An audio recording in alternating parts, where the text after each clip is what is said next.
Bem, amigos do FIFA, vamos trocar uma ideia sobre os jogos da Copa. Vamos falar sobre o terceiro dia, que foi sábado, se eu não me engano, tô isso mesmo. Primeiro, segundo, terceiro dia, isso mesmo. Que tivemos dois jogos que foram bem jogos de comadre com compadre. Que, cara, pra mim parecia ser o pessoal aqui do bairro que se uniu, colocou um coletezinho em cada um de uma cor e formaram seus times. Eu senti principalmente isso de Catar e Suíça, cara. Era um jogo que eu não esperava nada e realmente não entregaram nada. Foi realmente um jogo de combate com compadre e parecia que os caras aqui do bairro tinham realmente se encontrado. Mano, pra mim era o mesmo filtro. Era o mesmo filtro de tela que eu tava observando.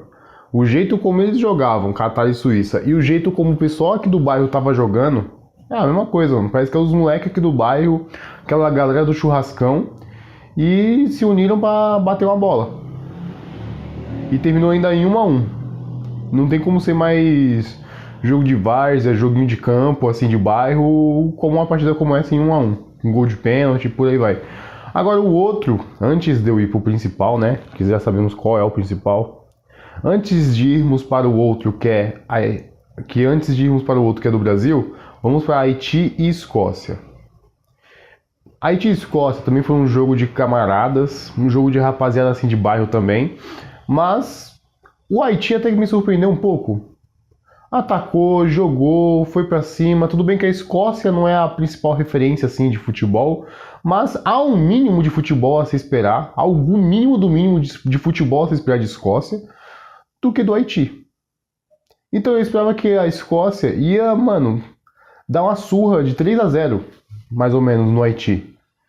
Pra mim, o Haiti ele era o saco de pancadas do grupo. Ele vai apanhar de Marrocos, ele vai apanhar do Brasil, acreditamos, né? Pelo menos eu tô torcendo pra isso. E vai apanhar, eu pensei que ia apanhar muito mais da Escócia, mas foi 1-0 e com os caras atacando, buscando e comigo dizendo no fim das contas, que sacanagem. Que mancada, que o futebol às vezes ele pode ser sacana de não presentear quem se esforça tanto atrás de um gol.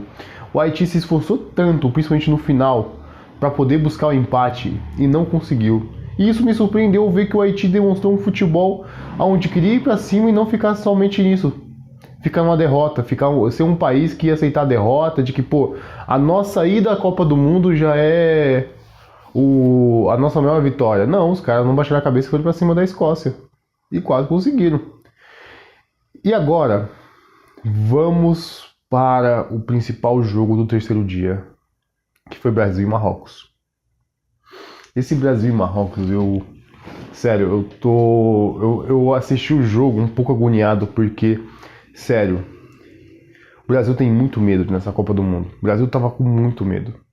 Eu conseguia ver nitidamente que os caras estavam nervosos, eles estavam muito apavorados, eles estavam muito perdidos no pagode, eles não conseguiam ter controle de posse de bola, eles não conseguiam ter domínio nenhum com a bola, eles não conseguiam ficar frente a frente, 1-1, tipo 1x1 de um jogador brasileiro contra um marroquino.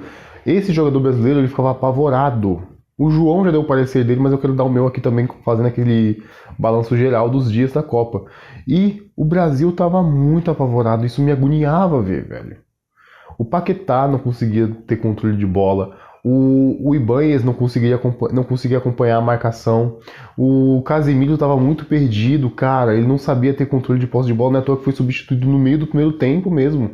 O Casemiro tava perdidaço no rolê, ele não conseguia dominar nada. O cara que tem experiência em Copa do Mundo, o cara que já jogou no Real Madrid, o cara que já jogou em grandes da Europa como o Manchester United, o cara que chegou, passou por dificuldades e conseguiu fazer seu nome com seu futebol, ele estava diante de um Marrocos em Copa do Mundo não sabendo o que fazer. O cara estava completamente apavorado. Ele estava totalmente disperso assim, existia o Casemiro, o corpo e a mente em outro lugar. Eram camadas totalmente distantes. E aí também tem o Rafinha que, cara, eu não sei o que o Rafinha até agora faz em seleção, que ele não mostra o desempenho. Existe um Rafinha de Barcelona que é fundamental, mas existe um Rafinha da seleção brasileira que não é nada. Não é nada. E por um raio de momento, tivemos um Vinícius Júnior, que é o que esperávamos, que vai pra cima, dribla, chuta, garante. Ele mostra personalidade para buscar um placar, confortar a seleção. Era esse nível de protagonismo que queríamos do Vinícius Júnior e ele conseguiu mostrar por um raio de instante. Depois ele some. É impressionante que o cara conseguiu fazer um gol bonito, foi um golaço, foi um gol muito maneiro, mas ele desapareceu na partida. Ele não fez mais nada. Mais nada. O pessoal quer encher o saco do Alisson, mas o Alisson fez o que dava. Aquilo ali foi muito mérito ali do atacante do marroquino, que conseguiu dar aquele toque lindo por cima. E também tá difícil pro Brasil, né? Pega uma França, é 2 toques por cima. Pega um Marrocos, é um toque por cima. Qualquer seleção com mais qualidade que a gente joga é um gol de cobertura. Que isso, cara? O Brasil tá apavorado em Copa do Mundo, tá levando gol de cobertura. A seleção... esse momento que eu estou gravando o vídeo, já rolou o jogo da Alemanha e Curaçao, quando deu 7-1. A torcida da Alemanha começou a comentar sobre a seleção brasileira. Então essa é essa moral que estamos em Copa do Mundo. É o fato de ter um placar similar ao nosso, da nossa maior vergonha, os caras lembrarem de nós, começarem a cogitar nosso nome diante de um placar vergonhoso para nós, não para Curaçao. Não tô falando de Curaçao. Vamos para nós. Quando chega num placar semelhante ao nosso, começam a falar de nós. É toque por cima toda hora, pelo que tá parecendo.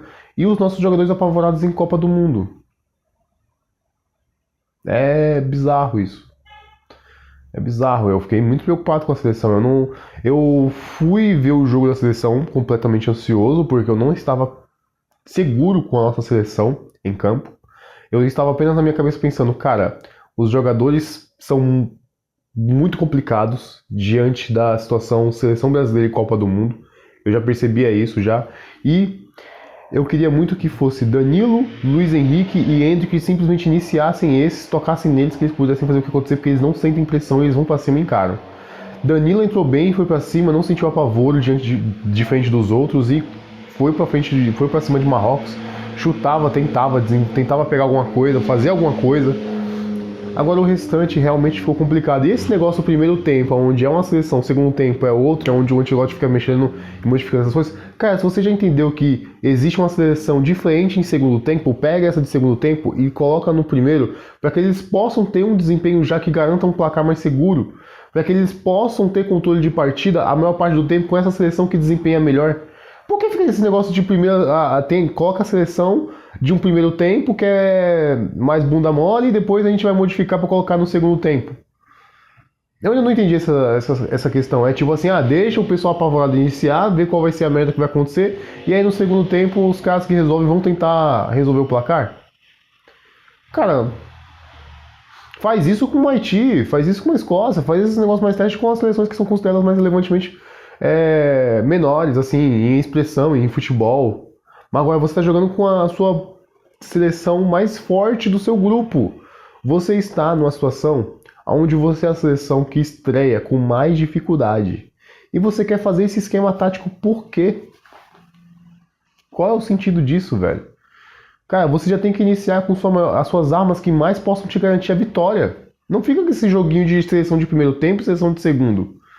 Coisa boba, velho. Porra. Mas enfim, né? Empatamos e a gente fica por uma situação complicada.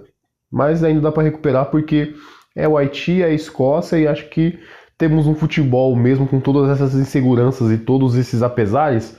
Eu acho que temos futebol para garantir mediante um Haiti e uma Escócia. Então, esse meu análise de hoje. Deixa o like, se inscreve no canal. Valeu se você assistiu até aqui e até a próxima. Valeu, falou.